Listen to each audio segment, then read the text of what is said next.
Thank you, Janice. Well, as Jamie alluded to, the Olympics are now nearly over, and some of you may have spent more than a little bit of time watching some of the stacks of varied events, and it's amazing how many events there are now, though, and stuff that you didn't realize, like breakdancing now is an Olympic sport. It's crazy. But anyway, I don't know what your favorite thing to watch in the Olympics is, or maybe you have a stack of them, but for me, my favorite thing to watch in the Olympics is this: synchronized diving.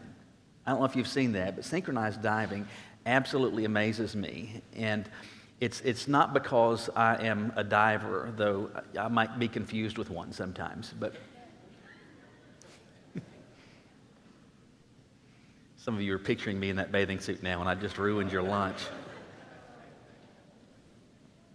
There you go, Elsie. That one's for you. Anyway. Synchronized diving, though, I think is amazing, though, and if you haven't seen it, how it works is you've got two divers. They have men's synchronized diving, they have women's synchronized diving, and they're on this highest platform, and I don't know how, it's, 700, 800 feet in the air. I don't know, it's really high. And they will do, it's a series of dives that they will do, taking their turn in the various countries. And the goal, very simply, is this pair of divers is going to do the exact same dive at exactly the same time. So as one is flipping, the other is flipping. As one is touching their toes, the other is touching their toes. As one is going into the water, the other is going into the water. As one makes a small splash, the goal is that the other makes a small splash. And if you have seen this, you're aware also the Chinese own this sport. And I don't know how they do this. I think it's because if they don't do well, they get executed. But anyway, they are just insane. It's like they're clones of each other. They go into the water and they have a splash about the size of a nickel. I mean, it's just crazy. But it is just amazing to me to watch this, not only because of the intricacy of the synchronization, but also because I think about the preparation for this, about how much time and what type of practice is involved in this. And this is what I imagine practice looks like. That the divers, their coach, they get up on the platform, they have gone through whatever the routine is, they do the dive, it's video recorded, they come out of the water with the coach, they look at a TV monitor, and they see what happened. They watch the video, and then they do it again, and then they roll the tape. They do it again, they roll the tape. And each time you're trying to see what did we get right, what was there, what was done correctly, what was not done correctly, where did we mess up? And so the goal is to work increasingly towards getting it right, getting it spot on, getting it absolutely synchronized. And this constant video watching it over and over and over and over and doing this again and again. And that's amazing to me, all the preparation that's involved in that. That being said, though, it's not merely synchronized diving that involves looking at videotape, because lots of sports do that. I mean, you think about those of you that played, for example, football. There's lots of football where you're going to, after a game, after a practice, you're going to watch the tape, or it's after a basketball game. After tons of different sports, you'll watch the tape, and the goal is you'll have the coach sit there and you'll be reviewing what happens. This is what went right. This is what went wrong, so that next time we get this correct. And the goal is that as you're watching this video, as you're rolling the tape, there's some things that you hope you see. Because when you watch the tape, when you roll the video, when you see what has actually happened, it can be encouraging, or it can also be discouraging. You know, today we're going to be looking at a passage of Scripture. This is just the conclusion of a short series called The Games, where we're thinking about, in view of the Olympics going on, how the New Testament, God used Paul in particular to characterize our spiritual life very much like a race, using athletic metaphors. And one of the things that Paul is going to do is to think about his own spiritual life, looking back as if it's a videotape, as if the tape of his walk with the Lord, as his race of faith is run, and he's seeing what has taken place. And as we see his review of it, it poses a question for us. If the tape were rolled of your experience with Christ, What is it that you would hope to see? What attributes should I hope to see or hope to have seen in my spiritual race? Look with me in your Bibles today to 2 Timothy chapter 4. 2 Timothy chapter 4, starting with verse 6. Paul says this, that I am already being poured out as a drink offering, and the time for my departure is close. I have fought the good fight, I have finished the race, I have kept the faith. There is reserved for me the crown of righteousness, which the Lord, the righteous judge, will give me on that day, and not to me only, but to all those who have loved his appearing. Make every effort to come see me soon, because Demas has deserted me, since he loved this present world and has gone to Thessalonica. Paul is reviewing and thinking about, not only at the end of his life, but at the end of his spiritual race. And as he's reviewing the tape, there's some stuff that he sees, and as we see him seeing some stuff, it's an encouragement for us to say, you know what, I'd like to see some of, and I should hope to see some of this stuff in my own race of faith. Well, what is it we should hope to see? Well, I think the first thing, based on what he says, is this. We should hope to see this. I actually strived. Now, let me say out of the gate, for those of you who are grammar Nazis, strive is the verb. It can exist as strove or strived. So both are correct. So you know why? Because Google says so. But what we see based on Paul's description here is that he sees that he has actually strived in his race of faith. Now, what we see here, so that it has some context, obviously Paul is writing this letter to what is essentially his son in the ministry, to Timothy. He has invested and poured into him, and he has been very much a mentor, and he's come alongside. They've been partners in ministry. And Paul says this, he says, I'm already being poured out as a drink offering, and the time for my departure is close. This doesn't mean that he's getting ready to catch a flight or the next train is coming into the station. He's meaning I'm getting ready to leave this world. And the reason for that is, and it's not just thinking, well, I'm just kind of getting older and my body's giving out. It's because he is sitting in a Roman prison and he anticipates, and he is correct about this, he anticipates that he's getting ready to die a martyr's death. Previously, Paul has been arrested and he has been imprisoned. He has been beaten. He's been shipwrecked. He's experienced all sorts of trials and difficulties. But in every other instance, Paul, I think, had the suspicion, or at least the hope, well, I'm going to somehow get out of this. Or there's going to be another day. There's going to be another chance. There's going to be another opportunity to get back on the field of ministry. He's experienced that before, but now he is awaiting an audience with Nero himself. And he anticipates, and he's correct about this, that Nero is going to sentence him to die. And that's what is going to happen. Nero is going to sentence Paul to be executed. And being aware of that, he says, the time of my departure is close. Given that, he says, I have fought the good fight, I have finished the race, I've kept the faith. And so in that statement, he's using clearly a couple of athletic metaphors. First of all, he says, I fought the good fight. And then he says, I have finished the race. Now, likely you have over the years been in church or exposed to sermons before, and I realize this, that many times preachers want you to think that they're really smart, right? And so they will throw a Greek word at you or a Hebrew word at you. They don't know what they're talking about most of the time. We've read that somewhere. We have. And I remember in college having a professor that said this, and he was correct. He said, listen, people they want the butter. They don't want the churn that it came out of. And so hopefully you're grateful that I'm not regularly throwing out a Greek word or Hebrew word at you. Sometimes, however, it actually has consequence. When Paul gives this statement, he says, I have fought the good fight. The word that he uses, the Greek word is this, agonizomai. Agonizomai. If you can hear in that word, there's a root to it, and the word is agon. agon. It gives us our English word agony. Agony.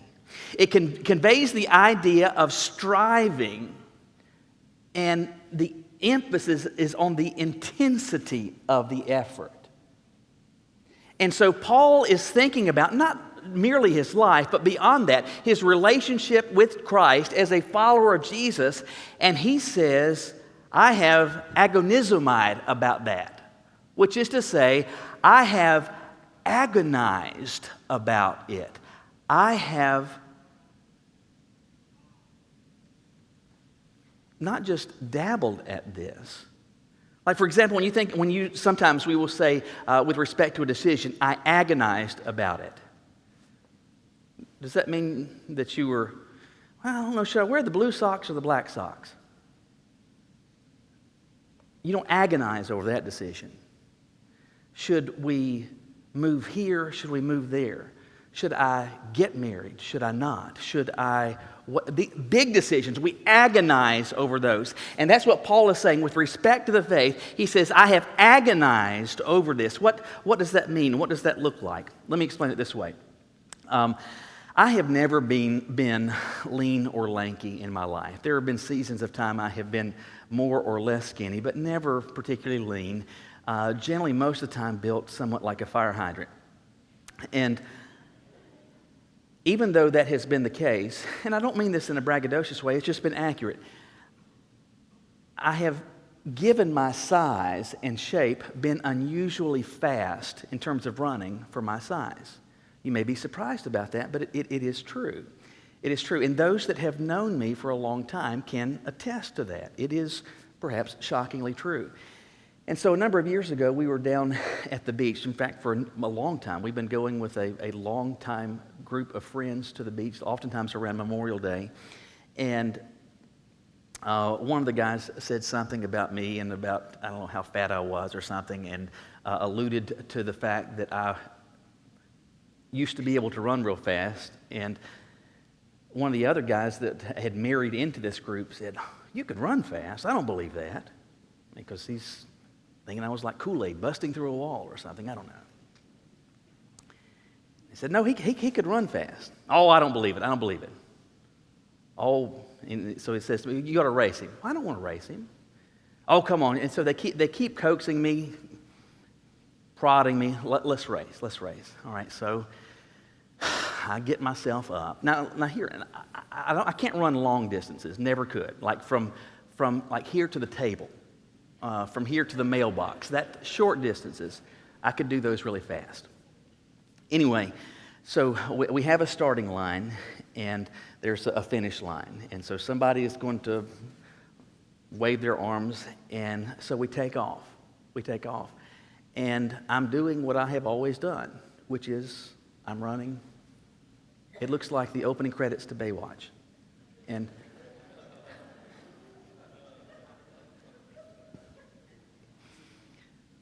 But I'm going pretty shockingly fast, especially for my size. And I am winning, and I am going to win. I don't know how old I was at this point. I was already in my 40s, but all of a sudden, I felt something in my leg. And I was fairly close to the finish line.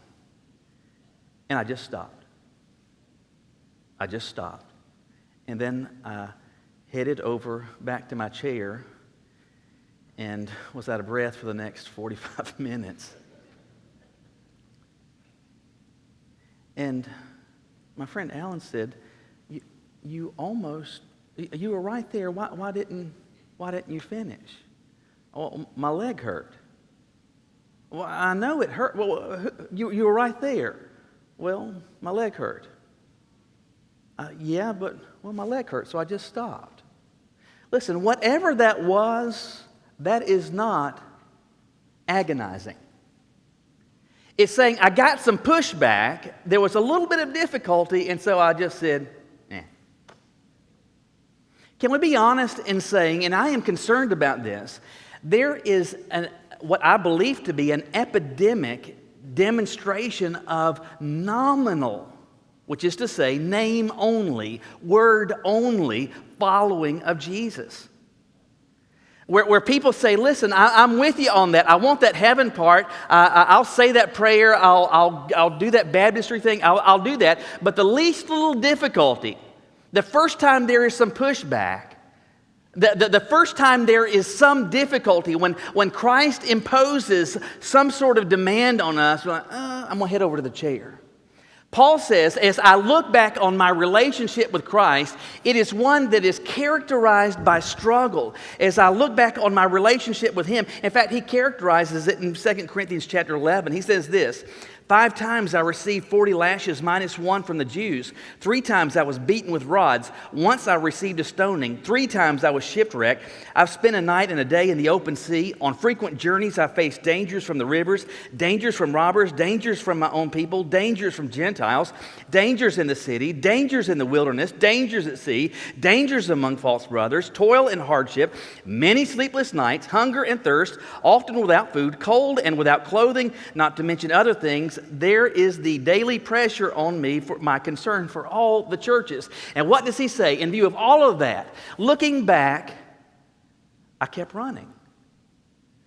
I kept running. I kept striving.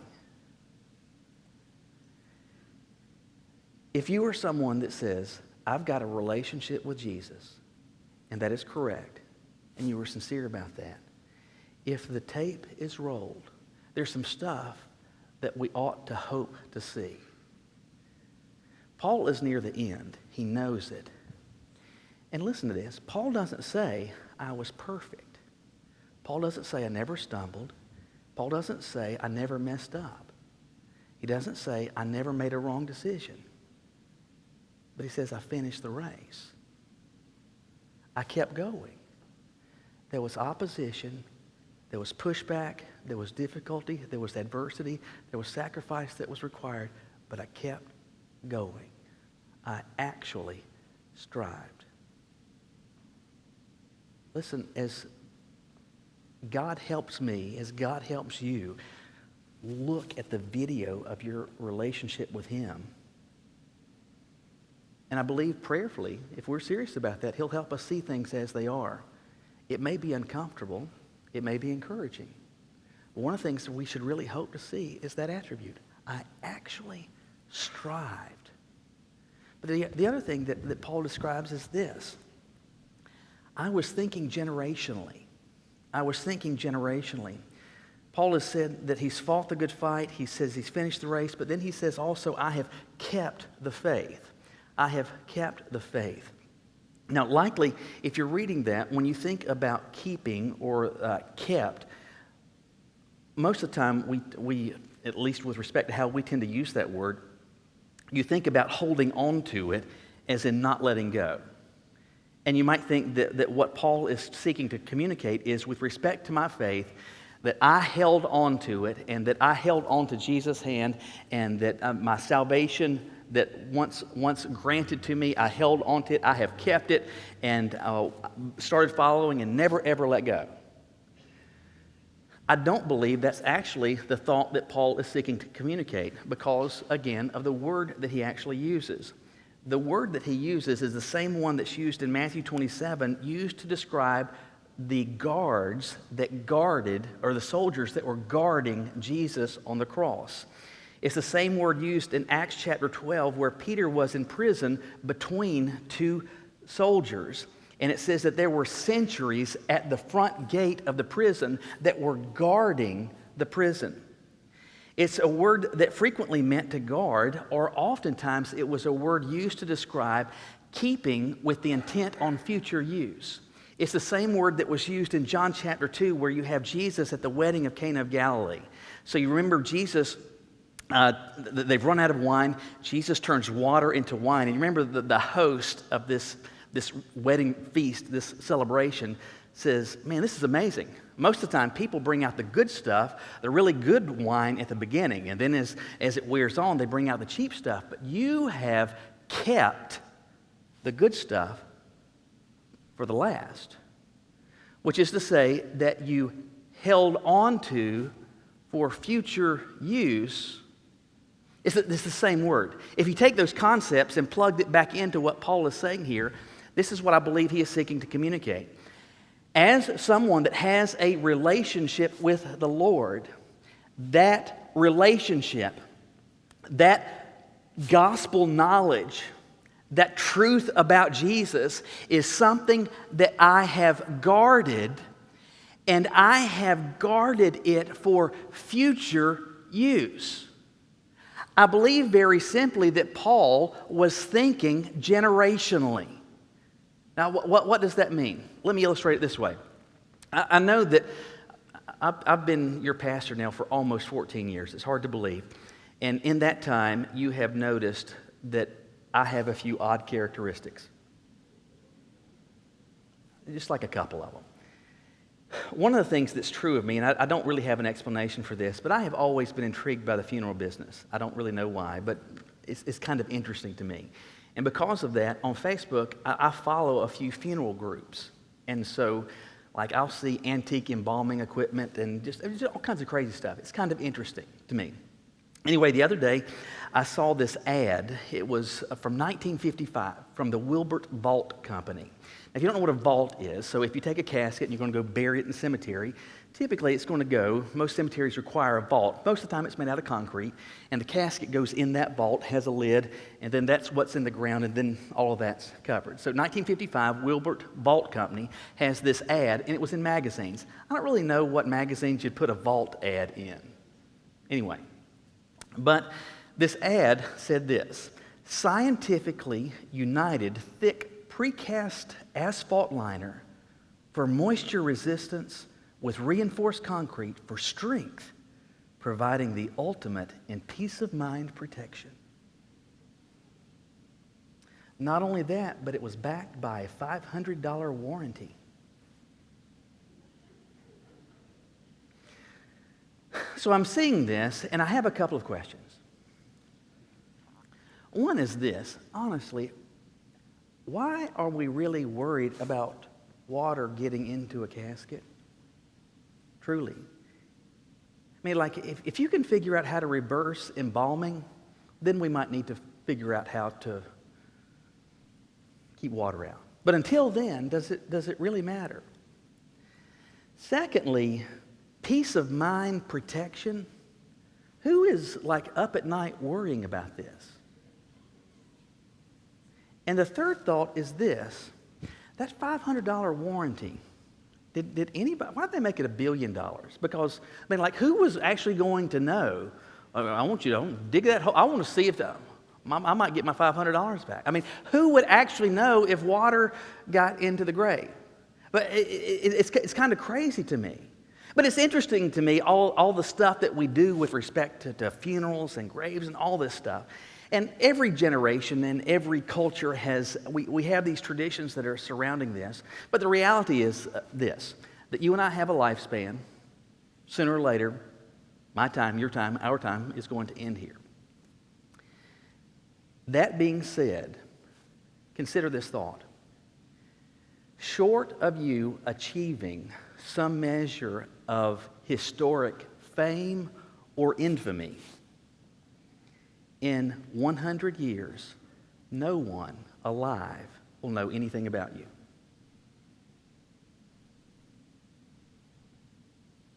Let me think about that.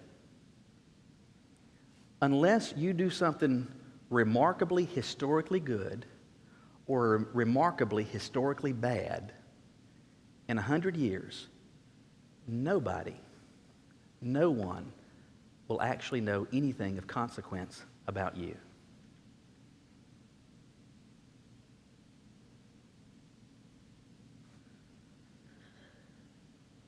Paul says, I have kept the faith. I have guarded the gospel. I have kept it for future use. One of my concerns is that there are too many that say, I'm part of the Jesus crowd, that aren't doing this. This is why you are seeing so many churches that are now community centers. This is why you are seeing Europe as being which had been in Western civilization the very seedbed of the gospel, and it's almost completely lost. If you want to see godlessness, go to Europe. Why is that? Nobody kept the faith. Listen, at the end of the day, it doesn't really make any difference. It doesn't whether somebody knows about your pound cake recipe, about my banjo playing, about your wit, your ingenuity, your hard work, any of that. But one of the ways that you can have generational impact is if you are keeping the faith. And it is intentionally, actively being passed on. Let me ask you this. If the knowledge of the gospel, if the good news about Jesus is dependent in future generations having any awareness of this, anybody that's connected to your sphere of influence, anyone that's connected to your line, if it's dependent on you, will it actually be passed on? Or, unfortunately, in so many cases, does it stop with you? Paul says, roll the tape. For me, I kept the faith. I kept it for future use. In fact, we are here today in no small part because we're standing on somebody like Paul's shoulders. Why? Because he kept the faith. I don't know what Paul looked like. No idea. I don't know what Paul's favorite color was. I don't know what his golf handicap was. I don't know what his voice sounded like. I don't know what part he sang in a choir. But I know about his faith. Why? Because he kept it. How about you? If the tape is rolled, what should you hope to see? It should be that you hope to see that you are thinking generationally. Last thing I would say is this. We should hope to see this, that you were kingdom-minded. That you were kingdom-minded. Paul says to Timothy in verse 9, he says, I want you to make every effort to come to me soon. Part of it has to do with the fact he loves Timothy. I think he's really hoping, just on a personal level, to see him again. Likely, it's going to be the last time. We don't know if Timothy ever got there in time before Paul was executed. Maybe just because of friendship, personal encouragement, whatever. He wanted to see Timothy one more time. But he says, please make every effort to come see me. And he says, here's part of the reason, verse 10, Demas has deserted me. So we don't know a ton about Demas. 2 other passages in the New Testament mention Demas. And he is described as someone who had been part of the ministry. This is somebody that had been a co-worker with Paul, and he had been a co-laborer with Paul, and he had been part of the advance of the gospel, and he had been connected. And it seems like he had been all in. But now it says, Demas has deserted me. We don't know, and the truth is people can read more or less into this. All we know about Demas' departure is this limited amount that we have here. Is Paul saying that Demas was not actually a believer? Some have used this as a passage to say that Demas actually apostatized and walked away from the faith. All I can say is what we know is that Demas left. And the reason is because he loved this present world. He loved now. He loved here more than then and there. I have gone, I think all but once in the past 9 years as a chaperone with Dan to CentraKid, children's camp. And all those years, except the first year, have been at Gardner Webb, which is kind of cool because that's where I went to college. And in the Student Center, they have a Starbucks. And one of the things that Dan had been very clear about every time, kids, you don't have to have any money for the week, unless you want to buy something in the Central Kids store, like they'll have some tchotchkes, some T-shirts, some whatever, that they might have some candy, some stuff like that. But make sure that you have enough money for lunch on the way home. He was clear, he was explicit. Make sure you have enough money for lunch on the way home. He'd say this over and over and over again. Anyway, I think it was at least 2 years ago. We had literally just finished breakfast. And honestly, breakfast was probably the best meal of the day. We had just finished breakfast, and one of the boys had eaten breakfast. And we were headed to the opening, whatever, worship time that morning. And this guy that was with us that day stopped in the Starbucks line. And we knew that he had $15. And $15 is plenty to be able to get lunch on the way home, even to buy a little something while he's at the Central Kids store. But he stops at Starbucks, and then, about all this. Anyway, but we've been very clear. Dan's repeated over and over and over and over again. And so he comes walking away with some sort of frou-frou coffee drink and a pastry. How much did he spend? $13. $13. That was our look. We're like, you might want to save that till Friday. You're going to need to have that for lunch. We're like, what are you thinking? What are you thinking? It was so frustrating. And you're like, why did you do this? Why did you do this? And I'll answer that with two reasons. One, because he's a kid. That's the primary reason. And secondly, because he was thinking about right now. Too many of us are not kids. But that's exactly what we're doing. We're just thinking about right now. Do I have the money that I want? Do I have the phone that I want? Do I have the house that I want? Do I have whatever that I want? Do I have the comforts that I want? Do I have the pleasures that I want? Do I have whatever it is? Demas was thinking only about the moment. By contrast, you've got Paul sitting in prison knowing he's getting ready to be executed because of his commitment to Christ. And he says, I fought a good fight. I've kept the faith. I finished the race. And finally there's laid up for me a crown of righteousness, which the Lord, the righteous judge, will give to me on that day, and not to me only, but to all those who loved his appearing.